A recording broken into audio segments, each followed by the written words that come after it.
Hello guys, magandang araw po muli at welcome po sa aming channel, ang Jenner Vlogs. So ang topic natin guys ay gasoline consumption. Konting recap guys, ang sasakyan natin ay Mitsubishi Mirage Hatchback 2017 model GLX variant, manual transmission. As you can see guys, ang aking biyahe papasok sa trabaho ay medyo inclined. So pababa siya mula dito sa may PNPA sa Silang Cavite hanggang sa Calax. Inclined yung daan natin. So naka free wheel ako dyan, pero disclaimer guys, naka tresera ako or kwarta. So never tayong mag free wheel ng naka neutral, delikado yan guys. At ayun nga, naka free wheel tayo sa third gear or fourth, then sisilinyador lang natin ang bahagya kapag medyo bumabagal tayo o kapag kailangan. So mabalik tayo sa ating topic. Bali yung ating sasakyan ay nireset ko na siya sa zero nung uli ako nagpa full tank. Then itong nakaraang araw ay nagpa full tank ulit ako. Bali nireset natin siya guys. Unfortunately, hindi na nga lang natin na-record yung ating starting point. So, eto, ang tinakbo natin guys ay 325.4. So, yan yung tinakbo natin at tayo guys ay nakapag-gasolina ulit ng 21.069 liters. So, 325.4 divide 21.069 liters. So, meron tayong 15.4 kilometers per liter. So yan guys yung konsumo ng gasolina natin. Yan ay pinaghalong chill drive, moderate to heavy traffic during weekend and holidays.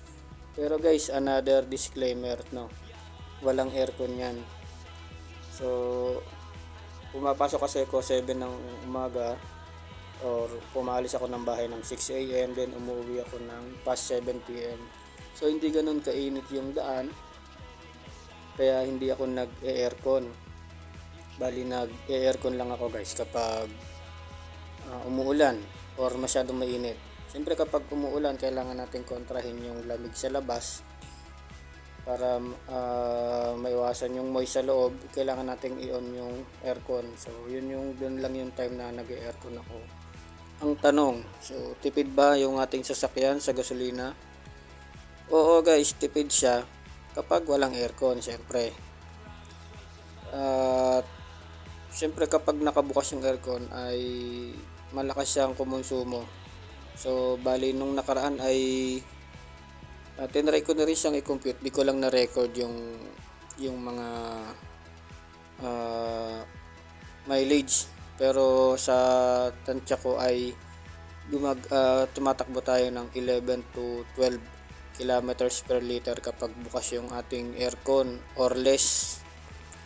Opo guys, ganun talaga yung realidad ng mga sasakyan. Tipid siya guys pag walang aircon, and kapag naka-on naman yung aircon ay lumalakas sa konsumo yung ating sasakyan. So tipid ba yung aking daan papasok at pauwi? Papasok oo, pero pauwi hindi na, kasi pataas na yan guys tapos nandun pa kadalasan yung traffic. So kahit nakakatipid ako sa konsumo ng gasolina papasok, dumodoble naman halos yung konsumo ko pauwi, kasi nga pataas siya tapos madalas traffic. At sa pangkalahatan nga guys, ang ating average consumption ay 15.4 kilometers per liter. So susunod guys, ang atin namang gagawa ng video ay yung diretsong takbo ng ating sasakyan at yung aircon nakabukas. So tingnan natin guys kung ilan yung konsumo na ating may re-record. At hanggang dito na lang ang ating video. So lagi nating tatandaan, mag-iingat po tayo palagi. Paalam.